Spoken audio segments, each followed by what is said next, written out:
Here's one thing I learned there, though, to get to your question, Brian.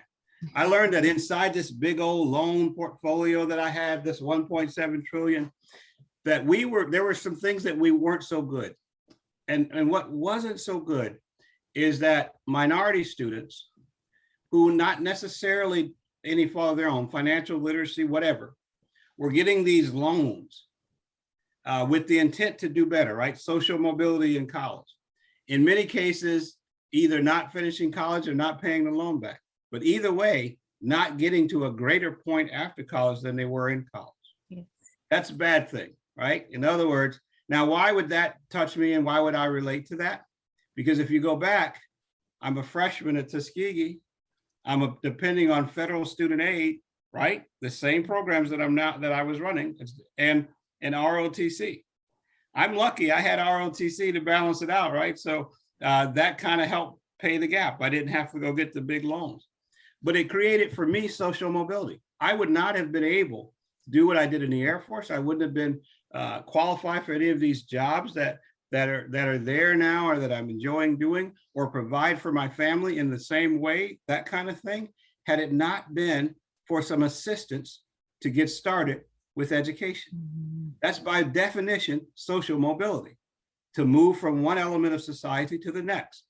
Greatest part about our country, you don't have to be born and restricted to your last name and your zip code. You can move from that based on many things, and the federal government at times is in a position to help. In this particular case, we weren't doing a great job because the people weren't being able to take advantage of what was there, maybe for many reasons, right?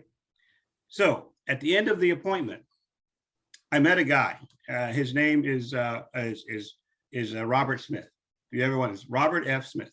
Robert F. Smith is very wealthy. He's a billionaire, multi-billionaire. In fact, he's the wealthiest man of color in the country. He goes to a graduation. This is an amazing story. He goes to a graduation at Morehouse College. And you could probably Google this and find out about it, if your listeners may already know. But he's the graduation speaker for 2019, Morehouse College class of 2019. He gets up to do the graduation speech. He's giving his speech, like it goes. He says, I'm going to do one more thing. If you have a student loan and you're in the audience today, I'm going to pay it. He paid everybody's student loan off that was in the audience, everybody. And if their parents had signed Parent Plus loans, he paid those off too. Wow. Now, of course, amazing. That's a pretty big check, I guess. He did that. But to do that, his office had to work through the Office of Federal Student Aid, of which I was the chief operating officer, right? And so we had to work the execution of this after he wrote the check. We had to work with the students, work with the parents, find out what the loans are, all of that stuff. Well, Robert Smith and his team came to me and said, how do we do this to scale? Now, we can't go to everybody's graduation and pay everybody's student loans off. There's not that much money anywhere. Right? We can't do that. But how do we develop a program that will help students, especially minority serving students who are coming, in many cases, the data supports this, out of needs-based programs, not get themselves further indebted, and then keep themselves from enjoying what education and life is supposed to provide them, which is freedom, right? The freedom of choice, the freedom to do the things they want to go. If you want to go teach school, go teach school. If you want to be a lieutenant, go be a lieutenant. If you want to be a cop, go be a cop. Whatever you want to be, go do it, and don't feel the debt around your neck that keeps you from doing it. And that is how we founded the Student Freedom Initiative. And that gets to your question, where am I working today? I'm the executive director of the Student Freedom Initiative, where we provide holistic services to minority serving institutions, starting with historically Black colleges, where we do 4 things. We do an income contingent for STEM majors, which means instead of giving them a loan, it's contingent on their income, right? And then they pay it back based on their income. But in other words, you don't get a job, you don't pay us. We want you to be successful. That's the whole point. To make sure you're successful, we put you on a platform called Internship X. Who else is on the platform? Fortune 100 companies. We want to match the Fortune 100 companies with the students, make sure they get at least 2 paid internships between their junior and senior year. The data says, this is data-based. It's not just emotion, it's data-based. If you can get 2 internships, 2 paid internships, most likely you're going to get a job. And not just any job, a good job, right? And that's what we want you to do. We want you to get a good job so you can go out and make some good money and do some good things, right? That's the whole point. We provide mentoring, volunteer mentoring services, and then we help the school to improve its infrastructure so that it can continue to serve students. We call that capacity building at the HBCU. That's what the Student Freedom Initiative is all about. How do we do that? That's a good question, right? Where does the money come from? This is not the federal government. So this is not like getting money from taxes. Permanent donated capital. Billionaires who give us, who make contributions to the cause. Why would they do it? Here's the point. Here's the point of why they do it. And then I'll let you go to your next question. One reason they would do it is because if we get enough of it, and for us, that number is 500 million. We raise enough permanent capital, then by virtue of the students paying back percentages of their income based on their jobs, it will continue to revolve around and be self-sustaining. And students will always be able to go back and close the gap on their if they're at minority serving institutions, needs-based, from this fund. It's like an endowment for all of historically Black colleges and universities. Does it matter to me at this point in life? It does. It does, because if it had not been for that Tuskegee experience, Tuskegee Institute and all of that, I don't know what I would be doing.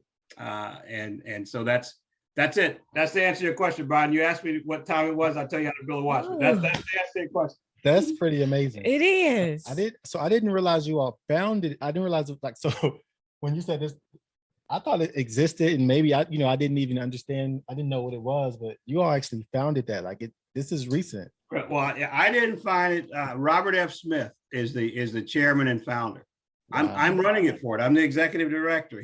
I was fortunate enough that he picked me to run it, but it's his vision. I didn't go to Morehouse and pay all the student loans off. I couldn't have done that. He did that. It's his vision. It's his way of contributing to society based on things that happened to him growing up and how he believed he made it. Wow. So this touches every historically Black college out there. It does. Right now, the program is for juniors and seniors who are majoring in STEM disciplines. Science, technology, engineering, math. Right now, as we raise more capital, that may be expanded. There are 121, I believe, historically Black colleges. And we're going to keep going until we bring all of them on board. So if I am a student at a historically Black college today, junior or senior, what do I do? And excuse me if help me out. Yeah, absolutely. So let's build a profile here. Student, junior, senior, historically Black college, STEM major, could be any STEM major, any of the STEM majors as determined by the school. First, you would get your financial aid that you normally get, your work study, but you wouldn't get a Parent Plus loan. You would go to studentfreedominitiative.org, right? And you would apply. And assuming you have to be making good academic progress as defined by your school, right? And now think about it. This is an investment. We want you to do your part. So your part is to graduate, get a good job. Our part is to make sure you don't indebt your parents in doing so, or also indebt yourself unreasonably so that you can have options when you get out. But you apply, you could get up to $20,000 per academic year to close off your college expenses. So a total of $40,000 if you wanted it over your junior and senior year to close off your college expenses. What we're trying to do is close that gap so you don't have to leave school for money and you don't have to go get one of these crazy loans out here where they want you to pay 25% or something like that. And then, you never ever even pay the principal back. You live your life paying interest, which people do sometimes, or quit school because of the situation that they might be in. Studentfreedominitiative.org. That's what you would do. That's it. To answer your question. Yeah, if you fit that profile.